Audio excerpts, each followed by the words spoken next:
asalaamaaleykum wa rahmatullah mbokk yi ñu seetaan ci luttetv.com dal leen ak jàmm tey ñu dalal Mamadou Diakhaté ñu koy woowee Jax di njiital Jax production nga xamante ne promoteur la bu mag di organiser ay gala de lutte avec frappe waaye aussi ay gala de lutte simple fas yéene waxtaan ak moom ci lu bare ci réew mi actualité bi jamono ji waaye itam ci programme làmb yi nga xamante ne dëgmaloon na ko waaye fas yéene waxtaan ak moom ci ay problème mu làmb xalaat ni ko war nañ ci mën a indil ay solution Mamadou Diakhaté maa ngi lay nuyu. ñu ngi lay nuyu bu baax ñu ngi lay fay Ibrahima. mais ñu lay njëkk a laaj turu Jax bi fu mu jógee. yii loolu histoire bu gudd la donc Jax bi en fait diminutif u Diakhaté la sama sant quoi. mais nag origine bi du loolu origine bi ñun biñ nekkee ay boy nekk lycée Van Vollenhoven à l'époque mooy Lamine Gueye léegi en ville alors Jackson 5 dafa ñëwoon Sénégal ñoom Michael Jackson. alors bi ñu ñëwee ñu wàcc di ñibbi man xam nga fan laa gis photo bi ma gis ñoom frère Jackson yi ñoom kii Jackson ak yooyu ñoom ñëpp ñu afro quoi affaire bi rafet ma ne waaye xam nga ñun temps yooyu ay brosse la ñuy brossoo quoi mooy brosse plastique yooyu dañuy brosse tëral quoi comprendre nga ma gis affaire bi rek jàdd marché Sandaga jënd sama koomu bant añ ba suur rek dugg si douche bi rek gaay yëkkati pour koom ba mu ron ñëw lycée rek sama benn copain mu jox Birago Bey ndeysaan maa ngi koy nuyu de passage Birago gis ma rek dama Jackson loolu la wal Jax bi loolu moo après si lañ dagg Jackson bi di ko def ko Jax mais moom moo andi tur bi Birago Bey macha allah c'est bon pour l'histoire parce que ñu bëri dañu dégg Jax production foog ni ci Diakhaté bi la jógee c'est un cadre qui est à la Sonatel et je pense qu'il est à Abidjan maintenant macha allah je salue au passage macha allah Jax gis nga situation Sénégal jamono ji mu bëri coow mais en tant que acteur économique mun naa ko wooye loolu dëkk bi nga xamante ne moom mooy Sénégal moom crise politique waaye aussi crise économique jamono ji est-ce que lii baax na ci suñu réew.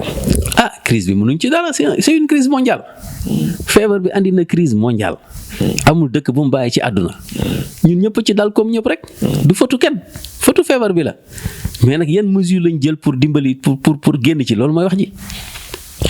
mais feebar bi indi na crise économique mais est-ce que feebar bi moo indi crise politique bi. crise économique crise politique ak économique c'est lié économique bi moo gën a accentuer politique bi mais la crise politique a toujours été là donc lii fi xew barka démb ñi naan mbër yee la ak du mbër yeeg jàppal bàyyil crise économique moo ko renforcer Sonko bi ñuy coow ku ko fabriqué Macky Sall. ci naka la ko fabriqué. Macky Sall moo fabriqué Sonko Macky Sall biñ koy votel fii di ko nommé premier mandat waxuma bii de premier ñaata candidat ñoo fa nekkoon. bariwul woon de. si une douzaine. ok premier tu parles du premier mandat de 2012 bi muy njëkk a gagné Ablaye Wade bari woon na trop. ay ponkal ñoo fa daje woon. macha allah. dajaloo coalition. gagné Ablaye Wade daan ko fële. am yaakaar ci moom ci réew mi. mu nekk jeune. am expérience parce que jaar na ci Ablaye Wade ministre premier ministre. dëgg la. assemblée nationale. xam ni rouage système bi di doxee. xam jafe-jafe dëkk parce que Fatick la jógee. di doomu baadoo la parce que baayam amuloon dara ndeyam amuloon dara. muy ñafe di ñafe yàlla yëkkati ko ba teg ko président de la république. kooku moo waroon yëkkati Sénégal en un rien de temps mais option yu ñu jël moo baaxul pauvreté bi continuer loolu moo andi lii tey.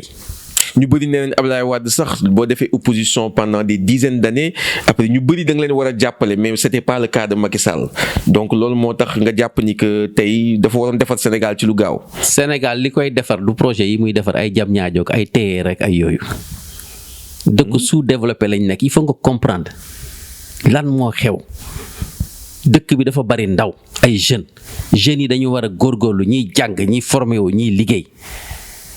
option bi foofu la nekkoon du ay defar ay ville ak defar ay TER rek ay yooyu seen TER yi dafa am njëriñ ñaata milliards lañ ci def. kon da nga jàpp ni éducation la ñu waroon gën a. non éducation mooy base lépp ci àdduna ko amul xam-xam bokkoo loo am ci alal éducation ko gën buñ la defee xam-xam sa bopp bàyyi la nga dem defari ji foo dem ci àdduna bi réussir. mais boo xamul dara foo jëm doole ngay yóbbu boo demee gis ñu lépp doole. moo tax manifestation yi gis ne nu muy mel. mais amul werante parce que li ñu waroon def lañ deful seen TER bi man bu doon man du ma ko def hydroglisseur laay jëndi Angleterre du am benn frais xam nga luy hydroglisseur. mooy lan bato yoo xam ne da ngay taal mu jóg air mooy solu ci suuf tefes gi ngay nettoyer ba mu set rek jeex na day daw ba yëg ci suuf si gaara nit ñi wàcc dem seen yoon. nga bësaat est-ce que gënul cher TER. fu mu gënee cher. TER gis nga ñaata nit lañ génne train bi problème yi mu andi yëpp ñaata milliers de milliards hydroglycère ay bateau yu yem la Angleterre bi nga koy jënde cherul tefes yaa ngi fii dëkk bi Cap-Vert mooy dëkk boo xam ne géej ko wër boo jógee Dakar Yaraax et cetera Thiaroye Bargny Tëngéej Bargny ba Mbour fu mu dem wàcc nit ñi ñu génn dem seen yoon loolu gënul yomb. ban frais la am terre bi fu muy jaar yëpp daanaka amul werante nettoyer rek ngay def plage bi gindi xeer yi day daw ba yéeg ci suuf si gaare. mais est-ce que aussi amul ay intérêt politique ñu ñuy jàppal ci terre bi par exemple. ñooñu en retour di am lenn loo xamante ne réew yi dañ koy sekk ay accord ak yu mel noonu. loolu daal du ma si dugg loolu moom ay affaire ay yeneen beneen dimension la. ay la ñuy wax ak France la ñuy signé ak France la ñuy signé ak keneen non man dama joxe solution boo xam ne moo gënoon yomb fuuf te régler transport bi te du gêner kenn. te coow li ci dëkk bi jamono ji dégg nañ ko vraiment coow li yéen mbër yi ñu ngi leen ci tudd lu bëri yéen bokk ñun waa làmb mun nañ wax ñu ngi ci tudd lu bëri d'abord ci ay cadre nervi mbëru nervi. nervi mooy xam ngeen lépp luy nervi bu jëkkoon politicien buy dem campagne wala muy def leneen mu ne naa jël ay quelques borom doole pour dissuader pour am sama sécurité bopp loolu la gars yi daan def mais kenn musul gis ci àdduna police taxaw ay nervi ne ci kanamam yor ay jaaseeg ay di jàpp nit ñi di dugal di dóor police devant la police. am na ñu ne ay policiers yu civil la ñu. du ñu ay policier du day noonu kenn du fi dof musoo gis policier bu day noonu ci Sénégal ba nga juddoo ba tey. nii gendarme bu day noonu parce que ñoom dañoo am ay critères de sélection physique. ay nit koo xam ne tu peux 120 130 kilos policier day noonu ku mu dàq ba jàpp la non. ce sont des nervis et des lutteurs mbër yi reconnaître nañ leen xam nañ leen. waaye nag ci xàmmee ay mbër. man xàmmeewu ma si kenn damay wax dëgg rek ngir yàlla. mais mbër yi ñoom Gris Bordeaux ak ñeneen ñi ci écurie xam nañ ñan la. am na ci ay mbër yu ci bokk mais mbër yi bëriwuñ ci. xaw ma bëri nañ ci xaw ma bëriwuñu ci buñ dul ñëpp ay mbër tamit ñuy entraîné ak ay mbër lañ. ay ponkal lañ daal. voilà donc dafa rafetul sax. ñu tourné page boobu ñu dégg ministre de la justice mu ne tey frustration yi sénégalais yi lu ci bëri bokk na ci wàllum écurie yi ak école de lutte yi nga xamante ne amatul événement maanaam amatul combat nit ñi seetaanatuñu loolu ñooñu ñoo doon manifester daanaka yow waxu ministre de la justice boobu noo koy jàngatee. non xam nga ministre de la justice moom olof def naan looy wax te xamuloo ko boo paree kooku wax du ko xam la muy wax dara la si xamul na yam ci li mu xam moo gën. bu fekkoon ku mel ni Matar Ba moo wax loolu dinañu naqadi ñun parce que xam na sport xam na làmb mais koo xam ne xamul dara ci li muy wax bu waxee ba pare jarul topp xamul li muy wax. bu fekkee ne ay milliers de personnes yi nekk Dakar Ziguinchor fu nekk Saint-Louis ñoom ñëpp ay mbër lañ. kon mbër yi mujjee nañ bari de. kon Sénégal de moom day waar de. mbër yi sax am na ay jigéen ndax. voilà jigéen yaa nga fa xale yaa nga fa ñooñu ay mbër lañ. donc xam nga wax bu taxawul vraiment moom kilifa la nekk responsable nekk une autorité ci dëkk bi. am benn pouvoir boo xam ne. ci pouvoir yi gën a kawe ci dëkk bi la bokk. donc dañuy nangu ne juum na rek. ñu bàyyi ko mu juum. mais ci beneen aspect itam dafa mel ni discours boobu mun na positif ci nitu làmb parce que jàpp nañ ni que maanaam làmb am na cër ci réew mi mais est-ce que état accompagne na làmb comme ni mu waree. non discours boobu mënul positif ci làmb la ñu waroon def ci làmb defuñu ko ci làmb loolu ñëpp nangu nañ ko ndax gisuñu luñ jàppalee làmb lu luñ jox quelques promoteurs. 27 millions wala ñaata yu demee noonu daal donc xam nga jàppale ñu làmb bu fekkoon nañ jàppale làmb dëggantaan mooy génn fond boo xam ne dafa parce que làmb suñu sport la dañ fa war a nekk loo xam dañ ko particulariser parce que dafa am lu muy jouer ci réew mi. régulateur social la comme ñu bari di waxee bu dimanche nit ñi toog seetaan seen làmb fàtte seen i problème état bi xam na loolu moo la gën a xam loolu moom loolu finis bi foofu la bëggoon waxee naan comme amatul événement làmb mbëri peut-être ñu si bari entraîné tuñu wala bëreetuñu donc dañuy toog rek amuñu luñ def. dañuy exploser seen colère en plus. voilà mais colère bi nekkul foofu du ay affaire mbër colère bi c'est la jeunesse. qui en a ras le bol. c'est un peu réducteur ce qu'il a dit. c'est voilà daf ko dàq rek ci làmb parce que làmb dafa weex dunq rek lu yëngu ñu ne làmb la. waaw nervi ya làmb la. ministre ba ne làmb mbër ya la. donc làmb daal dafa bari bayre te weex dunq.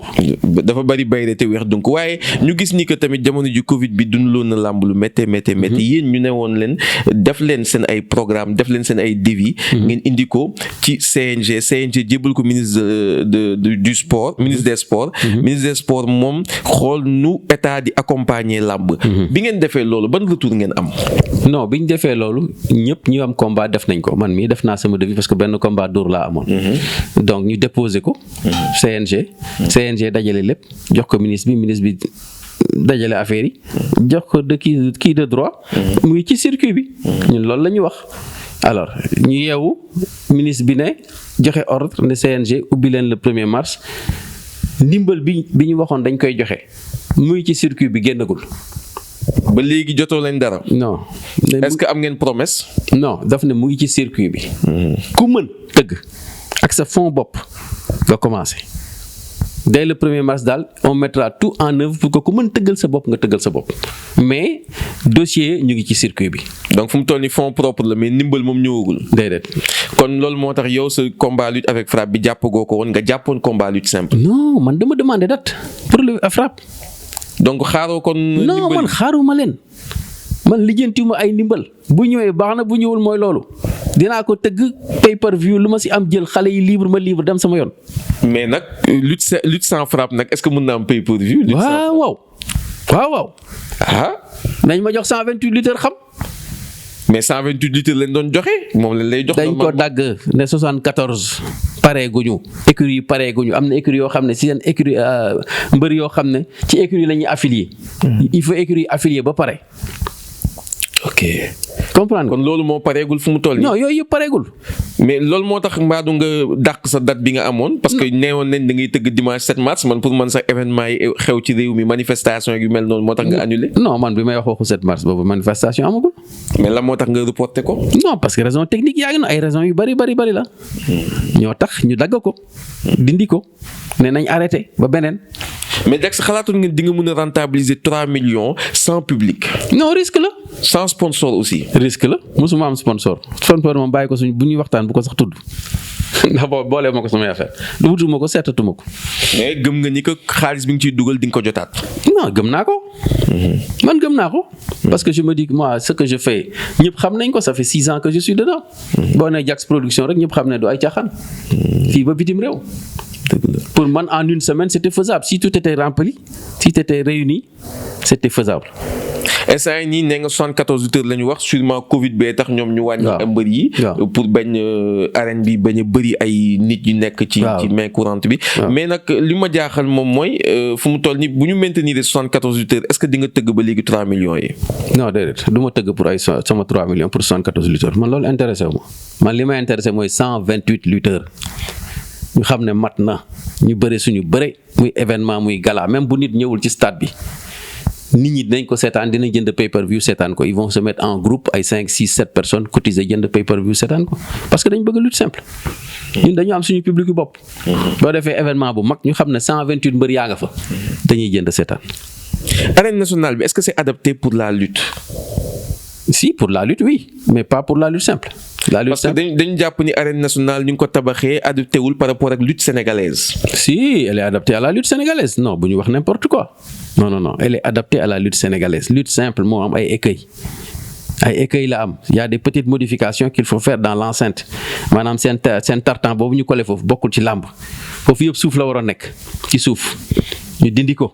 mbër yi mën a toog tout autour et cetera il y a des petites modifications à faire jeex na. mais pour tour bi nag nga xamante ne ñu ngi clôture bi nga xamante ne dafa gàtt. waaw clôture loolu moo tax ñu naan peut-être c'est pas adapté. war nañ ko mën a xoolaat ñu koy modifier. waaw clôture bi arrangé wul promoteurs yi parce que nit ñi dañuy jéggi tëb mun loo jël autant de sécurité pour ça loolu à l'époque mos nañ dem réunion foofu mos naa ko wax sax ci ministre bi mais daf ma ne woon le mur les grilles en fer sont design affaire yooyu c'est très joli et cetera bon ma bàyyi wax bi quoi parce que sama kilifa la quoi. man bëgguma argumenter ak moom quoi. mais sa xam-xam bi nga am ci wàllum architecture. ndax ñu fàttali ni que à part lamb.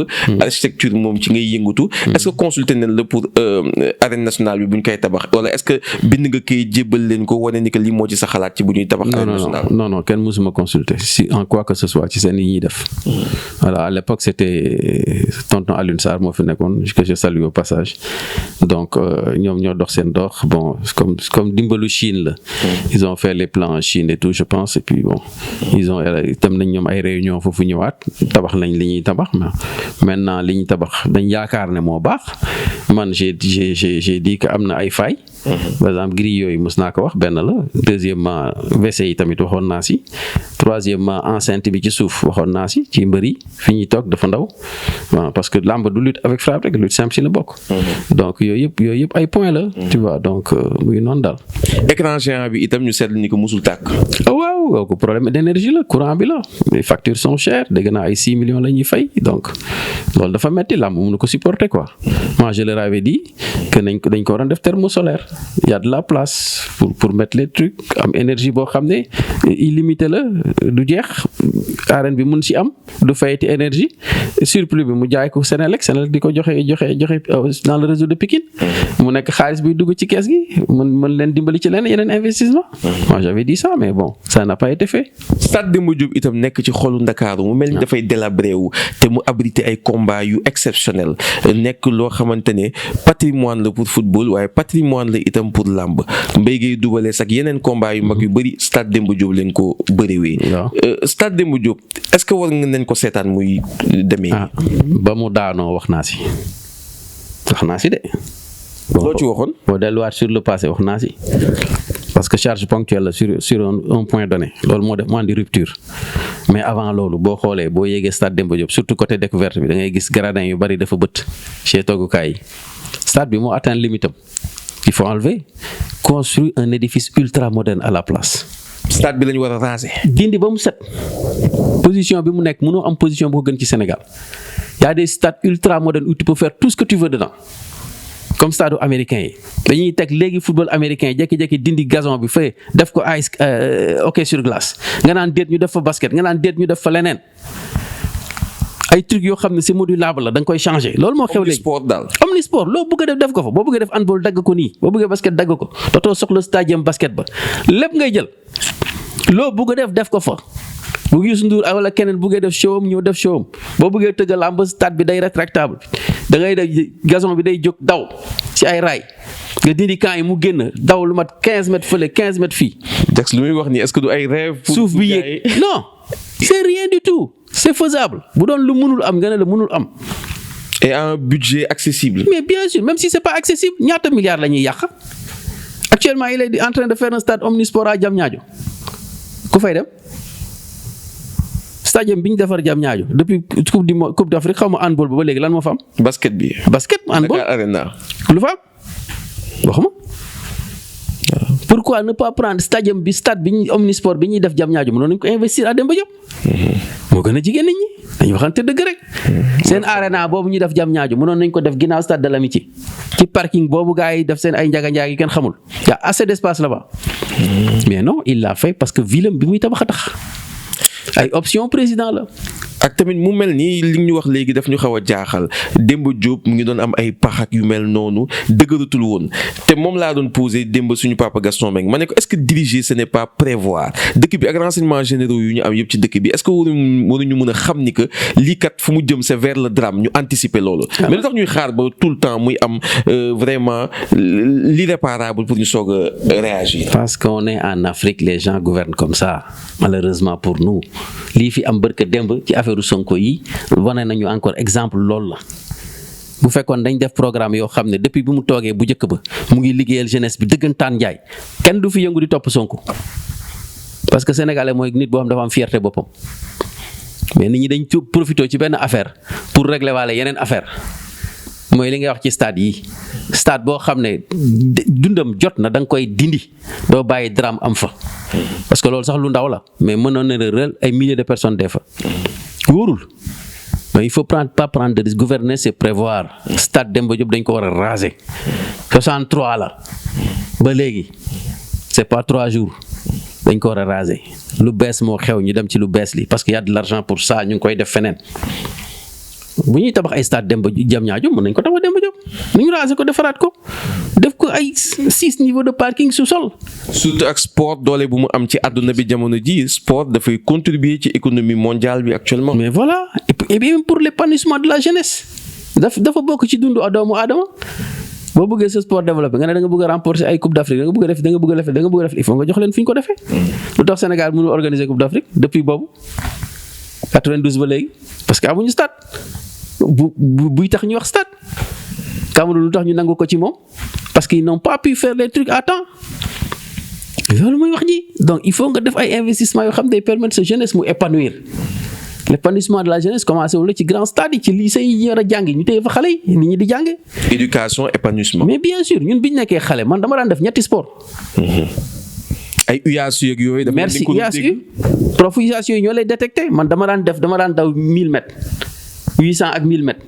demi fond di nekk góolu handball nekkaat basketteur nekkaat góolu football mu jógi basket bee ma nangu ñun moo defandoo sport yëpp c'était pas possible. ma dem ci basket laa def dem jouer ci gendarme encore petite catégorie ba am bac dem jàngi bitim réew. yu mel noonu de gisatuñ ko léegi. non attends Alioune Sarr lan la woon du handballeur au lycée bravo ñeneen lan lañ woon bu jëkkoon da ngay jàngi école di def sport léegi nag quoi sport bàyyi naa jàngi maa ngi sport loolu mooy lan loolu waxu dara. nañu delloo sport bi ci lycée yi xale yi di jàng ñu lay détecter talent yi foofu lycée Vanvo lycée Blaise Diagne Delafosse Limamoulaye et cetera combien de lycées au Sénégal y a combien d'espace dedans bu ñu waxee ne amuñu espace bu ñu def terrain football la nga fa basket handball dans chaque lycée nañ fa investir xaalis bi. moo tax suñu petite catégorie yi sax da ngay xool dans tous les sports suñu petite catégorie pour résultat yi ñu war a am amaguñ ko. non parce que li ñu war a fi ñu toll li ñu ko war a defee lañ ko lañ deful mais bu ñu relancer woon affaire bi dans les lycées jël lycée yi investir fa xaalis stade yëpp nekk à point nekk yu moderne tout ce qu'il faut xale yi nekk ci biir di épanouir en même temps di jàng là tu verrais dans 10 ans beneen genre au Sénégal. CNG de lutte yow def nga compagnonnage ak ñoom pendant 6 ans loolu nga wax. taxawaay CNG bu bees bi noo ko gisee gum même si amaguñu occasion organiser ay combats. ñoo commencé guñu. mais ci doxalin bu bees bi ci réunion yi ci première approche bi est-ce que am nga yaakaar ci CNG bu bees bi. non amul lu may yaakaar ak lu may ñàkk yaakaar ñoom ils ont hérité d'un système le système était là di am nu muy fonctionner dañuy ñëw tegu ci système boobu rek ñoom dafaguñ dara lu andiwuñu fi dara lu bees lu dul wàññi nañ licence yi wàññi alors que ces licences là du wàññi dañ ko warul fay. par rapport ak la pandémie bi nga xamante dañ ko warul fay dëgg bi mooy waruñu ko fay kenn waru fi fay licence cette année mars lañu arrêté woon reprendre mars donc waruñu ko fay dañu war a continuer licence ba fin de l'année pour les lutteurs pour les managers pour les écuries pour nous les promoteurs pour tout le monde loolu mooy dëgg. ñun ñëpp vivre crise bi kenn jàppalewuñu mbër yi jàppalewuñu manager yi jàppalewuñu écurie yi jàppalewuñu kenn waaw moo tax tey ministre boobu naan le ministre de la justice naan mbër yi rek a fi nekk ñoo génn di ñaxtu parce que bëreewuñu c'est ça la vérité. Jax fi ma bëgg a tëjee ak yow moom mooy say projet pour la saison 2021 wala boog 2020-2021 fu mu toll nii lan mooy sa programme jamono ji bu fi mbas mi jógee bien sûr. mbas mi mënu fi jógee. Il faut qu'on soit clair, net et précis. mbas bi ñun maîtriser wuñu ko. malgré les vaccins. ma ne ban vaccin dafa arrêté mbas. vaccin arrêté wul mbas. waaw 200 000 vaccins moom. déggoo li ma la wax 10 millions de vaccins sax arrêté wul mbas mi. c'est démontré. dañ ne da ngay vacciné wu boo vacciné wu yow dootoo wàllaate mais ça veut pas dire que mbas mi ñëwul ci yow. amuñu lu ko faj dëgg amul. trouvé guñ ko donc du jógewu fi dañuy seet avec les vaccins nu ñuy wàññee mortalité bi nu ñu ciy dundee ak moom loolu mooy dëgg bi mais nag ay vaccin mbas mi daf fiy jógee gu fi def bu kenn gént. mais naka ngay adapté wu par rapport à la saison da nga nar a toog doo tëgg say combat lutte avec frappe say lutte combat lutte. non ils ont les vaccins. La solution c'est peut-être de vacciner tous les lutteurs ñu bañ wàññinte. C'est la première des choses à faire bu ñu bëggee làmb ji dox dëgg nañ ne bon il y a 4000 lutteurs au moins nañ jël 6000 vaccins attribués ko à la lutte. ñu ne kuy ut si licence dañ lay vacciner. sinon doo sport. Balla Gaye de vacciner wu na moom. mais attends bu ko defee wàllante du am entre ñoom. c'est déjà un écueil en moins. nga war a gérer après le public c'est autre chose. Distanciation le stade Aiguette c'est 22 000 places. nga ne bon on va autoriser 6 000 wala 8 000 places. comprendre nga. boo tegee benn chaise par exemple tëb ñaari chaise tegaat keneen. là au moins tu as la distanciation léegi nañ takk masque bu ñu takkee masque ok ça fait 2-3 choses de fii raxas seen loxo ci bunt yi. diwoo gel loolu lañ mën def. mbir yi bañ a waajlante bu ko defee compétition yi commencé ñu bëre. comme vaccin am na. bu fekkoon amul sax mu gën a metti mais am na. état baa ngi jënd di andi. nañ ko teg ne mbir yi bëre vacciner ji leen. même bu ñu defee poste de vaccination fële stade de l'amitié fële à l'arène ñu def ko à l'arène. mbër yi di ñëw di vacciner wu ko vacciné wul doo am licence. ça c'est déjà un point. am na solo voilà man sama programme nag. li ma bëgg a def ren.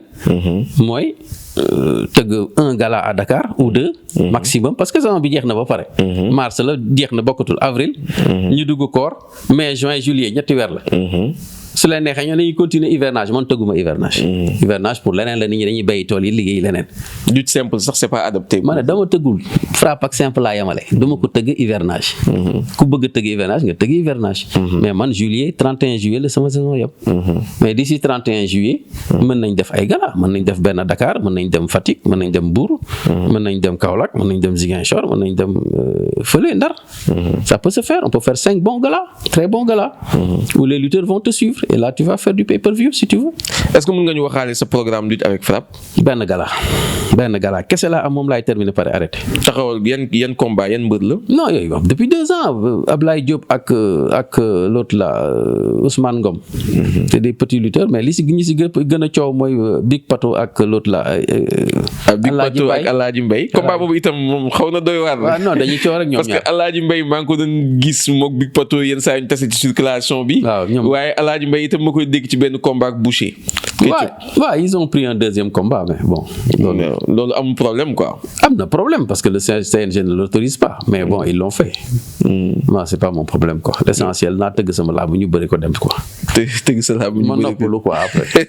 fu mu toll dafa mel ni Jax daal noppalu moom mooy. non noppalu ci frappe bi noppalu ci frappe bi après. concentré wu ci lutte simple. non que simple après waaw.